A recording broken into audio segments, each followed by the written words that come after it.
नमस्कार, आप देख रहे हैं कैपिटल टीवी की स्पेशल स्टोरी। आपके साथ मैं हूं परवीन शेख। इन्फोर्समेंट डायरेक्टरेट यानी ईडी का नाम सुनते ही भ्रष्टाचारियों का कांपना शुरू हो जाता है। ये देश के बड़े बड़े नेताओं को भी गिरफ्तार करने की ताकत रखती है। ईडी की ताकत का अंदाजा इस बात से लगाया जा सकता है कि ये सीबीआई और राज्य की पुलिस के पास भी इतनी ताकत नहीं होती। विदेशी रकम निवेश करने के नाम पर की जाने वाली धोखाधड़ी को जांचने के लिए ये महत्वपूर्ण डिपार्टमेंट है। ईडी मनी लॉन्ड्रिंग या हवाला लेन देन के मामलों में भी कार्रवाई करती है। 2018 में केंद्र सरकार ने पीएमएलए कानून में संशोधन करके ईडी को मनी लॉन्ड्रिंग के मामलों में संपत्ति अटैच करने, आरोपी की गिरफ्तारी करने के खास अधिकार दिए थे, जिसके बाद से ईडी के एक्शन से बेईमान नेता थर-थर कांप रहे हैं। इसी कड़ी में ईडी ने 27 सितंबर को ताबड़तोड़ एक्शन किया है। मंत्री भरत भूषण के खिलाफ ईडी का बड़ा एक्शन, 22 करोड़ से ज्यादा की संपत्ति अटैच। हरियाणा में कांग्रेस नेता पर कसा ईडी का शिकंजा, हजारों करोड़ की प्रॉपर्टी हुई जब्त। खाद्य नागरिक आपूर्ति और उपभोक्ता मामले में टेंडर घोटाले से जुड़े मनी लॉन्ड्रिंग मामले में ईडी ने पंजाब में बड़ा एक्शन लिया है। इस मामले में एजेंसी ने 22.78 करोड़ की संपत्ति अटैच की है। ये घोटाला उस वक्त का है जब भारत भूषण शर्मा उर्फ आशु पंजाब सरकार में इसी विभाग के मंत्री थे। मामले में वो भी आरोपी हैं। अटैच की गई संपत्तियां लुधियाना, मोहाली, खन्ना और पंजाब के कई हिस्सों में है। ईडी ने विजिलेंस ब्यूरो पंजाब की तरफ से दर्ज एफआईआर के आधार पर जांच शुरू की थी। एजेंसी को जांच में पता चला कि तत्कालीन मंत्री भरत भूषण आशु ने टेंडर आवंटन में चुनिंदा ठेकेदारों को फायदा पहुंचाया, उन्हें ज्यादा फायदा का वादा किया और इससे राजदीप सिंह नागरा, राकेश कुमार सिंगला और अन्य व्यक्तियों के जरिए रिश्वत वसूली गई। सलाखों के पीछे पहुंचे भारत भूषण और राजदीप सिंह। रिश्वत की रकम को शैल कंपनियों के नेटवर्क का इस्तेमाल करके चल और अचल संपत्तियों की खरीद के लिए मनी लॉन्ड्रिंग की गई। इससे पहले ईडी ने इस मामले में 24 अगस्त 2023 को और 4 सितंबर 2024 को पंजाब के कई हिस्सों में 28 जगहों पर छापेमारी की थी। भारत भूषण शर्मा और उनके करीबी सहयोगी राजदीप सिंह नागरा को 1 अगस्त 2024 को और 4 सितंबर 2024 को पीएमएलए 2002 के तहत मनी लॉन्ड्रिंग के आरोप में गिरफ्तार किया था। फिलहाल दोनों न्यायिक हिरासत में हैं। ईडी ने हैदराबाद में भी की छापेमारी। एक और मामले में ईडी ने शुक्रवार को हैदराबाद में छापेमारी की और यहां पर कथित तस्करी गिरोह से जुड़े करीब 100 करोड़ के मनी लॉन्ड्रिंग मामले में तेलंगाना के राजस्व मंत्री पी श्रीनिवास रेड्डी और दूसरे लोगों से जुड़े घरों पर रेड मारी। हैदराबाद राज्य में करीब 5 जगहों पर यह कार्रवाई की गई। मनी लॉन्ड्रिंग का यह मामला राजस्व खुफिया निदेशालय में श्रीनिवास के बेटे हर्ष रेड्डी के खिलाफ दर्ज शिकायत से जुड़ा है। हर्ष रेड्डी पर आरोप है कि उन्होंने 7 करोड़ रुपए की 5 घड़ियां खरीदी और इनके भुगतान कथित क्रिप्टो करेंसी और हवाला गिरोह के जरिए किए। नवीन कुमार नाम के शख्स ने भी इस मामले में जांच के दायरे में वो है और उसे भी यहां पर पूछताछ की गई है। कांग्रेस नेता श्रीनिवास रेड्डी तेलंगाना सरकार में राजस्व, आवास, सूचना और जनसंपर्क मंत्री हैं। कांग्रेस हरियाणा चुनाव में जुटी। इधर ईडी ने कर दी बड़ी कार्रवाई, कांग्रेस नेता की करोड़ों की प्रॉपर्टी जब्त। हरियाणा में एक तरफ कांग्रेस के तमाम नेता, जिनमें पूर्व सीएम भूपेंद्र सिंह हुड्डा से लेकर कुमारी शैलजा तक चुनाव प्रचार में जुटी हुई हैं और पूरी ताकत के साथ कांग्रेस को जिताने में लगी है, तो वहीं दूसरी तरफ ईडी ने भी कांग्रेस के बेईमान नेताओं की नाक में दम कर रखा है। विधानसभा चुनाव से पहले कांग्रेस के एक बड़े नेता पर आफत टूट पड़ी है। ईडी ने महेंद्रगढ़ इलाके से विधायक राव दान सिंह के खिलाफ बड़ी कार्रवाई करते हुए उनकी करीब 44 करोड़ की प्रॉपर्टी को अटैच कर लिया। ये कार्रवाई मेसर्स सन सिटी प्रोजेक्ट प्राइवेट लिमिटेड और आईएलडी ग्रुप के खिलाफ की गई, जो राव दान सिंह से जुड़ी हुई कंपनी बताई जा रही है। और ईडी के मुताबिक कुर्क की गई प्रॉपर्टी राजस्थान के जयपुर, रेवाड़ी और दिल्ली में है। इनमें कई फ्लैट्स और जमीनें शामिल हैं। इससे पहले जुलाई में भी ईडी ने कार्रवाई की थी और राव दान सिंह और उनके बेटे और उनकी सहयोगी कंपनियों के दिल्ली, गुरुग्राम, महेंद्रगढ़ और जमशेदपुर में 16 जगहों पर छापेमारी की थी। तब ईडी ने दावा किया था कि इन कंपनियों और लोगों ने अपने खातों और बुक में हेराफेरी की है। छापेमारी में 1 करोड़ 42 लाख रुपए कैश, कुछ महत्वपूर्ण दस्तावेज, आघोषित 32 फ्लैट और जमीनें जांच एजेंसी को मिली थी। जांच एजेंसी ने उस वक्त छानबीन के बाद कहा था कि बड़े पैमाने पर गड़बड़ियां पाई गई हैं।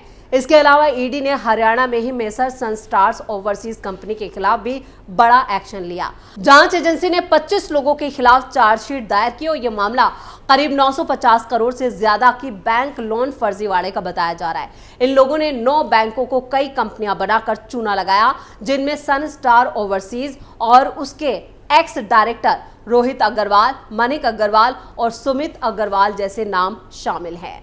ईडी का तगड़ा एक्शन, हुड्डा की 834 करोड़ की संपत्ति कुर्क। हरियाणा चुनाव से पहले ईडी ने पूर्व सीएम और कांग्रेस नेता से जुड़े मनी लॉन्ड्रिंग के मामले में भी कार्रवाई करते हुए 2 कंपनियों की 834 करोड़ रुपए की संपत्ति कुर्क की थी। ईडी ने हुड्डा, एमआर और एमजीएफ डेवलपमेंट लिमिटेड समेत कई आरोपियों के खिलाफ ये एक्शन लिया।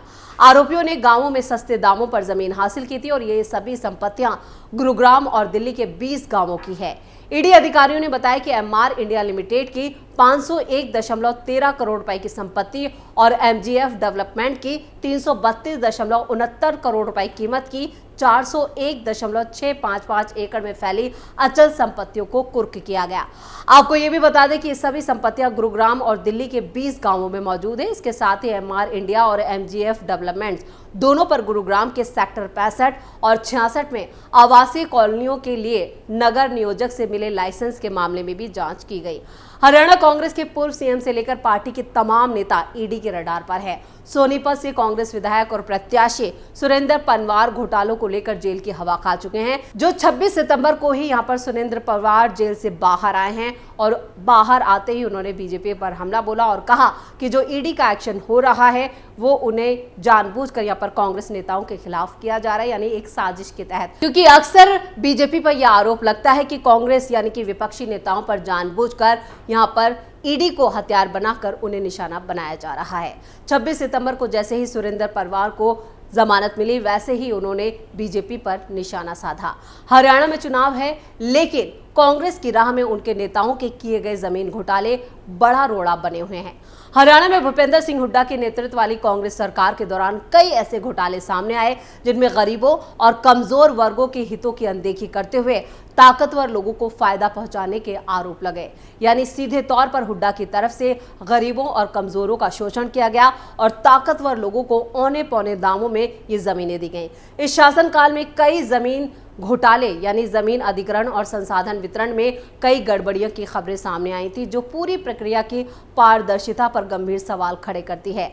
हरियाणा के कांग्रेस कार्यकाल के दौरान जमीन घोटाले, आईएमटी मानेसर घोटाला, रिलायंस इंडस्ट्रीज घोटाला, गुड़गांव एम्यूजमेंट पार्क घोटाला, डीएलएफ को वजीराबाद जमीन की बिक्री, स्काईलाइट हॉस्पिटैलिटी, राजीव घोटाला चैरिटेबल यहाँ पर राजीव गांधी चैरिटेबल ट्रस्ट जमीन घोटाला, रोहतक जमीन घोटाला, उलाहाबाद जमीन घोटाला, कुरुक्षेत्र और 326 करनाल जमीन घोटाला, पंचकुला औद्योगिक भूखंड आवंटन घोटाला, 23,413 एकड़ जमीन की बिक्री नाला घोटाला भी शामिल हैं।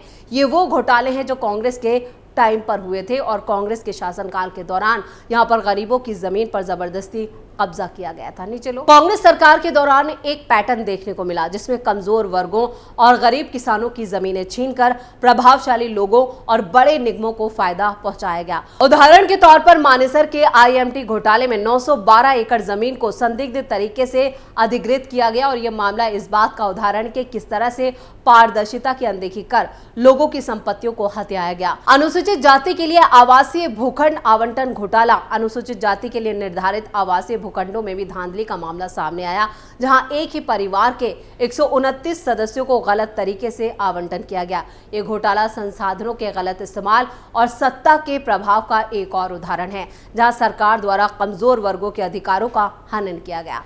पंचायत की जमीन पर अवैध कब्जा, पानीपत के नाम रहा गांव में पंचायत की जमीन पर अवैध कब्जे का मामला सामने आया, जिससे स्थानीय समुदायों की समस्याएं और बढ़ गईं। ये घटना बताती है कि कैसे कांग्रेस शासन के दौरान सार्वजनिक संपत्तियों का दुरुपयोग किया गया और लोगों के अधिकारों की अनदेखी की गई। रिलायंस इंडस्ट्रीज और अन्य भूमि घोटाले, कांग्रेस शासन में रिलायंस इंडस्ट्रीज से जुड़े घोटाले में झज्जर गुड़गांव क्षेत्र में 25,000 एकड़ जमीन को बाजार मूल्य से काफी कम कीमत पर बेचा गया। इसी तरह वजीराबाद में डीएलएफ की जमीन की भी बिक्री हुई। मनोरंजन पार्क घोटाला और स्काईलाइट हॉस्पिटैलिटी घोटाले ने कांग्रेस शासन में भूमि के दुरुपयोग की ओर उजागर किया। कई घोटाले यहाँ पर सामने आए। रोजगार में पक्षपात और भ्रष्टाचार, भूपेंद्र सिंह हुड्डा की सरकार के दौरान नौकरियों के मौकों का भी विशेष समुदाय के प्रति झुकाव दिखा।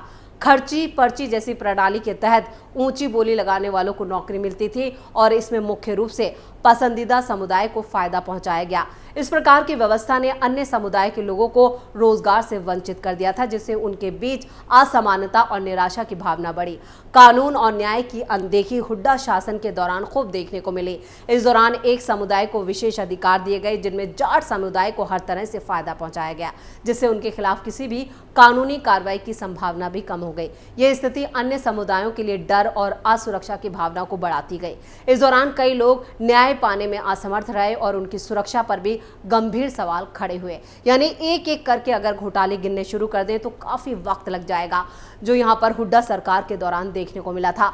अब एक बार फिर हरियाणा में विधानसभा चुनाव चल रहे हैं। 5 अक्टूबर को वोटिंग होगी, 8 अक्टूबर को चुनाव के नतीजे घोषित होंगे। लेकिन उससे पहले यहां पर कांग्रेस जिस तरह से अपनी जीत के दावे कर रही है, इस बीच यहां पर बीजेपी लगातार कांग्रेस के शासनकाल के दौरान जो घोटाले हुए हैं उनकी लिस्ट को लेकर कांग्रेस पर हमलावर है और कांग्रेस के भ्रष्टाचार को लेकर बीजेपी की तरफ से एक बड़ा कैंपेन चलाया जा रहा है। और ईडी जिस तरह से एक्शन ले रही है वो बता रहा है कि कांग्रेस के नेताओं ने किस तरह से गंदगी यहां पर पूरे सिस्टम को सड़ा कर रखा हुआ था। एक के बाद एक कई आरोप अब कांग्रेस पर लग रहे हैं और यहां पर जो घोटाले कांग्रेस के टाइम पर हुए हैं वो खुलकर सामने आ रहे हैं। स्पेशल स्टोरी में इतना ही। वीडियो कैसा लगा कमेंट करके अपनी राय जरूर दें। वीडियो को लाइक करें, शेयर करें और कैपिटल टीवी को सब्सक्राइब जरूर करें। नमस्कार।